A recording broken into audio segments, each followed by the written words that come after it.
தினமரசு பத்திரிகையில் வெளியாகிய அந்த பத்திரிகையின் ஸ்தாபக ஆசிரியர் அற்புதனினால் எழுதப்பட்ட அரசியல் தொடர் இது.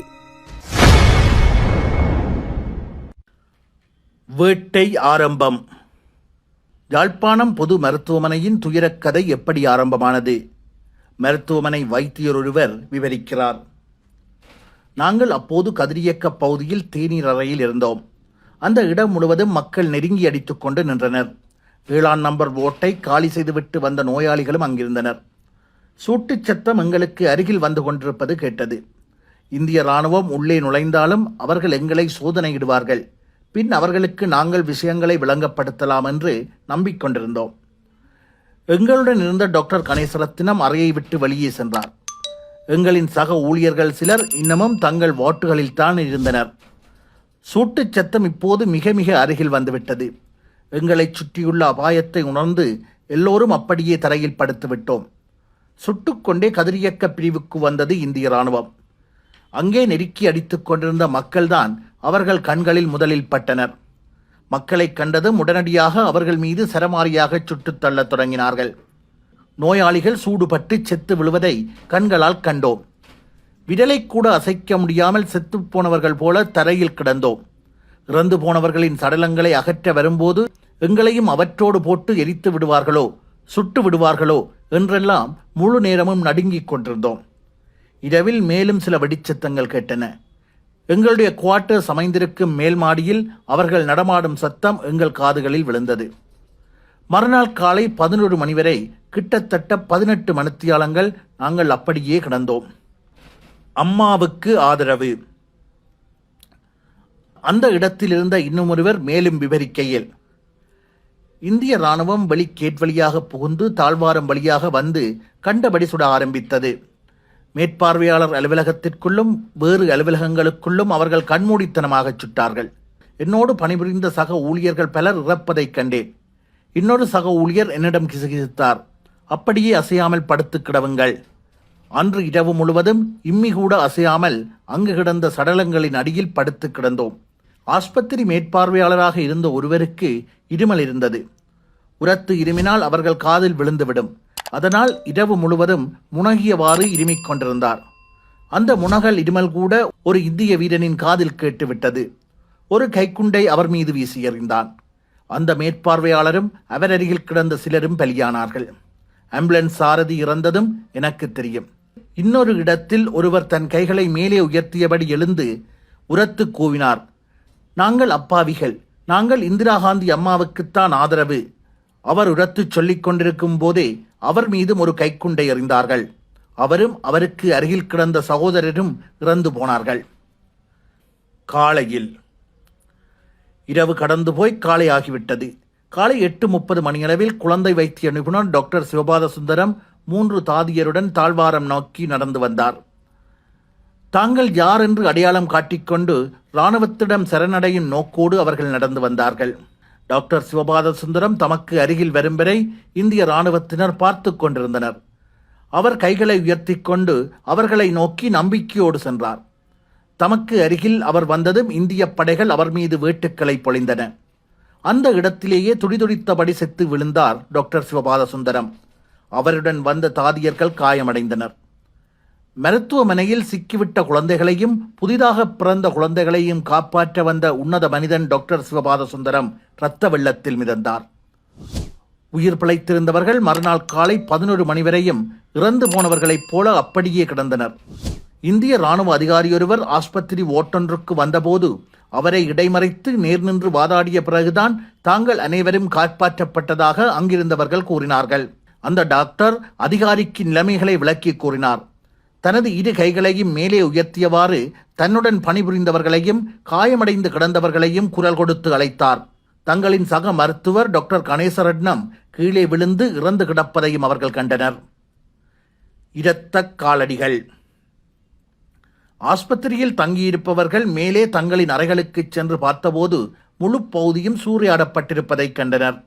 தரையில் சிதறிக் கிடந்த அவர்களின் துணிமணிகள் மீது இரத்தம் தோய்ந்த பூட்ஸ்களின் தடங்கள் காணப்பட்டன. அவர்களின் விலை மதிப்புள்ள உடைமைகள் யாவும் பறிபோயிருந்தன. இந்த நிலைமையை ஆஸ்பத்திரியில் தங்கியிருந்த மற்றொரு மருத்துவர் விவரிக்கிறார். கதிரியக்க பகுதியிலிருந்து ஓய்வறையை விட்டு விலகிச் செல்லும் நடைபாதை பகுதியில் நான் கிடந்தேன். என் கால்கள் வெளியே நீண்டு கிடந்தன. திறந்த ஜன்னல் ஒன்றின் வழியாக வந்த மாலை சூரிய ஒளி பட்டுக்கொண்டிருந்தது. பயத்தில் உறைந்து போயிருந்த நான் என்னிடம் எந்த அசைவும் தெரிந்துவிடக்கூடாது என்பதற்காக மரக்கட்டை போல படுத்து கிடந்தேன். உண்மையிலேயே நான் உயிர் தப்பியது பெரிய அதிர்ஷ்டம்தான். அந்த இராணுவ வீரர்கள் ஒரு கைக்குண்டை வீசி எறிந்தார்கள். அதனால் என் முன்பாக படுத்து கிடந்தவர்கள் எல்லோரும் இறந்து போய்விட்டதை காலையில் தான் பார்த்தேன். அந்த இரவு முழுவதும் விழித்து கொண்டே கிடந்தேன். பல்வேறு சத்தங்கள், குரலோசைகள், அவ்வப்போது எங்கள் காதுகளுக்கு மேலால் சீறி பாயும் துப்பாக்கி வேட்டுக்கள், அல்லது கைக்குண்டுகள் வீசப்படும், அல்லது கைக்குண்டு சத்தங்கள் அனைத்தும் எனக்கு கேட்டுக்கொண்டிருந்தன. ரஜீவ் வாழ்க. அம்மா என்று ஒரு குழந்தை அழுவது கேட்டது. இன்னொரு குழந்தை கதறி அழுதது. ஒருவேளை அதன் தாய் இறந்திருக்கக்கூடும் என்று நினைத்து கொண்டிருந்தேன். அந்த வேளையில் இன்னொரு பெண்ணின் குரல், என் கால்கள் விரைத்து போயிருக்கிறது, நன்றாக குளிர்ந்து போயிருக்கிறது, என் கால்களின் மேல் ஒரு பிணம் கிடக்கிறது, தயவு செய்து எடுத்து விடுங்கள் என்று அந்த பெண் கேட்டுக்கொண்டிருந்தாள். அந்த பெண்மணியின் வலி முனகளை என்னால் பொறுக்க முடியவில்லை. யாராவது அவருக்கு பக்கத்தில் இருப்பவர்கள் அந்த பிணத்தை எடுத்து போட்டால் என்ன, உங்களுக்கு காது செவிடா என்று கத்தினேன். அந்த பெண்மணி தொடர்ந்து முனகிக் கொண்டிருந்தாள். காலையில் அந்த பெண்மணி கிடந்த இடத்தில் அமைதி நிலவியது. அவளும் அவள் அருகில் கிடந்தவர்களும் இறந்து போயிருந்தனர். ஒருவர் சிவபுராணத்தை வாய்விட்டு சொல்லிக் கொண்டிருந்தார். கூடவே ரஜீவ் வாழ்க, இந்திரா வாழ்க என்றும் சத்தமாக கூறிக்கொண்டிருந்தார். அவரும் ஒரு கைக்குண்டுக்கு பலியாகி செத்துப்போனார். காலை 10:30 அல்லது 11 மணி எங்களோடு சேர்ந்து தங்கியிருக்கும் ஒரு பெண் டாக்டர் உயிரோடு இருப்பவர்கள் கைகளை மேலே உயர்த்தியபடி எழுந்து நிற்குமாறு கூவி அழைப்பதை கேட்டோம். எங்கள் அறையில் 6 பேர் மட்டும் உயிரோடு இருப்பதாக நான் நினைத்திருந்தேன். ஆனால் அப்போது குறைந்தது 10 பேராவது உயிரோடு இருக்கிறோம் என்று தெரிந்தது. நாங்கள் எல்லாம் கைகளை மேலே உயர்த்தி கொண்டு வெளியே வந்தோம். எங்கள் முன்னால் கிடந்த பிணங்கள் மீதெல்லாம் ஏறி கடந்தோம். அந்த சடலங்கள் சுமார் 1 மைல் தூரத்திற்கு பரவி கிடப்பதைப் போன்று தோன்றியது. இந்திய படை எங்களை நெருங்கி வர முடியாமல் பெரும் தடை போல அந்த பிணங்கள் கிடந்திருக்கின்றன. அதனால்தான் நாங்கள் தப்பி பிழைத்திருக்கிறோம். எங்களில் சிலர் அழ ஆரம்பித்தார்கள். எங்கள் மத்தியில் அப்போதிருந்த ஒரே ஒரு மருத்துவ நிபுணர்தான் எங்களை சாந்தப்படுத்தினார். அழாதீர்கள், நாம் அழுது கொண்டிருக்கின்ற நேரமல்ல இது. நாம் மிக அதிகமாக இழந்துவிட்டோம். ஆனால் நாம் செய்ய வேண்டிய பணிகள் நிறைய இருக்கின்றன. நாம் எல்லோரும் ஒன்றாகச் சேர்ந்து அவற்றுக்காக உழைப்போம் என்று அவர் கூறினார். அவர் மட்டும் அந்த வார்த்தைகளை எங்களிடம் கூறியிருக்காவிட்டால் நாங்கள் நிச்சயமாக ஒரே அடியாக இடிந்து போயிருப்போம். யாழ் மருத்துவமனையின் மருத்துவர்கள், தாதிகள் மற்றும் ஊழியர்கள் அடங்கிய இச்சிறு அணியினரின் அபாரமான துணிச்சலும் மகத்தான அர்ப்பணிப்புமே முற்றுகை, பீதி, விரக்தி ஆகியவற்றின் பிடியில் சிக்குண்ட நிலையிலும் இயங்கிக் கொண்டிருந்த மருத்துவமனைகளுள் யாழ் மருத்துவமனையை தனித்துவத்தோடும் பெருமையோடும் நிலைநிறுத்தியது. முறிந்தவனையின் நூலின் ஆசிரியர் குழுவினருக்கு யாழ் மருத்துவமனை வேட்டையை நேரில் கண்டு அனுபவித்தவர்கள் சொன்ன துயரக் கதைகள் நெஞ்சை உலுக்கக்கூடியவை, என்றும் மறக்க முடியாதவை. வெறித்தனம். மக்கள் யார், எதிரிகள் யார் என்று இனங்காண முடியாத நிலையில் நடைபெற்ற சம்பவங்கள் அல்ல இவை. கைகளை உயர்த்தி மன்றாடிய அப்பாவிகளை நோக்கி கைக்குண்டுகள் வீசப்பட்டன. தரையோடு விழுந்து படுத்தவர்களை நோக்கி கைக்குண்டுகள் உருட்டிவிடப்பட்டன. இந்தியாவுக்கு தாம் எதிரிகள் அல்ல என்று வெளிக்காட்டுவதற்காக ராஜீவ்காந்தி, இந்திரா காந்தி என்ற பெயர்களை சொல்லிக் கொண்டனர் சிலர். அந்த பெயர்களை தாங்கள் உச்சரிப்பதை கேட்டால் இந்திய படை வீரர்கள் நெகிழ்ந்து போவார்கள், இரக்கம் காட்டுவார்கள் என்றுதான் அந்த அப்பாவிகள் நினைத்தனர். அவர்கள் அப்படி பெயர்களை சொன்னதுதான் பிழையாகி போனது. உயிரோடுதான் இருக்கிறார்கள் என்று தெரிந்து கொண்டு சத்தம் வந்த திசையை நோக்கி கைக்குண்டை உருட்டி வீசியுள்ளனர். மருத்துவமனை வளவுக்குள் புலிகள் நடமாடியது உண்மைதான். ஆனால் இந்திய படை வெறியாட்டம் நடத்திய போது புலிகள் யாரும் மருத்துவமனை வளவுக்குள் நிற்கவும் இல்லை, இந்திய படையை தாக்கவும் இல்லை.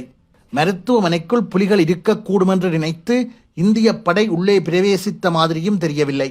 மருத்துவமனையின் முன்பக்க வாசல் வழியாகவே இந்திய படையினர் உள்ளே புகுந்துள்ளனர். மருத்துவமனையின் பின்வாசல் கதவு திறந்தே கிடந்தது. அந்த வாசல் வழியாகவோ அல்லது சுற்று மதில்கள் மூலமாகவோ மருத்துவமனையிலிருந்து தப்பிச் சென்றிருக்க முடியும் புலிகளால். புலிகள் மருத்துவமனை கட்டிடங்களுக்குள் இருந்திருந்தால் கூட இந்திய படையால் பிடித்திருக்க முடியாது. காரணம், மருத்துவமனை முற்றுகையிடப்படவில்லை. புலிகளை பிடிப்பதுதான் நோக்கமென்றால் மருத்துவமனையை படைகள் முற்றுகையிட்டிருக்க வேண்டும். இந்திய படைக்கு அந்த நோக்கமெல்லாம் கிடையாது. கண்ணில் பட்டவர்களை எல்லாம் சுட்டுத்தள்ளும் வெறிபிடித்த படையாகத்தான் அது மருத்துவமனைக்குள் புகுந்திருக்கிறது. மக்களே எதிரிகள், எதிரிகளே மக்கள் என்று முடிவு செய்துவிட்ட மூர்க்கமான படையாகவே இந்திய படை படுகொலை வேட்டையில் இறங்கி இருக்கிறது என்பதையே நடந்த சம்பவங்களில் இருந்து புரிந்து கொள்ளக்கூடியதாக இருக்கிறது. தகவல்களும் கைதுகளும். யாழ்ப்பாணத்தில் மக்கள் தஞ்சமடைந்த அகதி முகாம்கள் மீது செல் தாக்குதல்கள் நடத்தப்பட்டதால் அங்கிருந்த மக்கள் பீதியுடன் தான் இருந்தனர். யாழ்ப்பாணம் நாவலர் வீதியில் அமைந்துள்ள நாவலர் பாடசாலை அகதி முகாமில் நடந்த ஒரு சம்பவம் வேதனையான வேடிக்கை. அகதி முகாமுக்குள் புலிகளும் இருக்கிறார்களா என்று கண்டறிவதற்காக சிலரிடம் தகவல் சேகரித்தது இந்திய படை. தகவல் கொடுத்தால் தங்களை ஒன்றும் செய்யாமல் விட்டு விடுவார்கள் என்ற நப்பாசையில் சிலர் இந்திய படை அதிகாரிகளுக்கு தகவல் கொடுத்து உதவினார்கள். யாழ்ப்பாணம் ராஜா திரையரங்க உரிமையாளர் எஸ். தியாகராஜா, எஸ்டிஆர் என்று அழைக்கப்படுவார். தமிழர் விடுதலை கூட்டணி பிரமுகர். யாழ் மாநகர சபை தேர்தலிலும் போட்டியிட்டவர். பின்னர் புலிகள் இயக்கத்தின் ஆதரவாளராக இருந்தார். தியாகராஜாவின் மீது கோபமுள்ள யாரோ ஒருவர் இந்திய படைக்கு தகவல் கொடுத்தார். நாவலர் பாடசாலை அகதி முகாமில்தான் தியாகராஜா இருப்பதாக தகவல் சொல்லப்பட்டது. நாவலர் பாடசாலை அகதி முகாம் மீது செல் விழுந்து அகதிகள் சிலர் பலியாகியிருந்தனர். அதனால் அங்கிருந்த அகதிகள் பயந்து நடுங்கிக் கொண்டிருந்தனர். நாவலர் பாடசாலை முகாமுக்குள் சென்ற படை அதிகாரியொருவர் தியாகராஜா என்ற பெயர் சொல்லி கூப்பிட்டார். அகதிகள் மத்தியிலிருந்து ஒருவர் எழுந்தார். எஸ், ஐ ஆம் தியாகராஜா என்று சொல்லிக்கொண்டே முன்னால் வந்தார். மீண்டும் அதிகாரி கேட்டார், நீர்தான் தியாகராஜாவா? எஸ், ஐ ஆம் தியாகராஜா என்று அவர் பதில் சொன்னார். சொன்னதுதான் தாமதம், விழுந்தது அடி. உருட்டி உருட்டி அடித்தார்கள். நல்ல வேளையாக உயிர் தப்பினார் தியாகராஜா. பின்னர் தான் தெரிந்தது, மாட்டியவர் ராஜாசிரியரங்க உரிமையாளர் தியாகராஜா அல்ல, பெயர் ஒன்றாக இருந்ததால் வந்த வினையது. கொக்குவிலில் வேட்டை. அக்டோபர் 25ஆம் தேதி யாழ்ப்பாணம் கொக்குவில் பகுதிக்குள் இந்திய இராணுவம் கவச வாகனங்களுடன் புகுந்தது.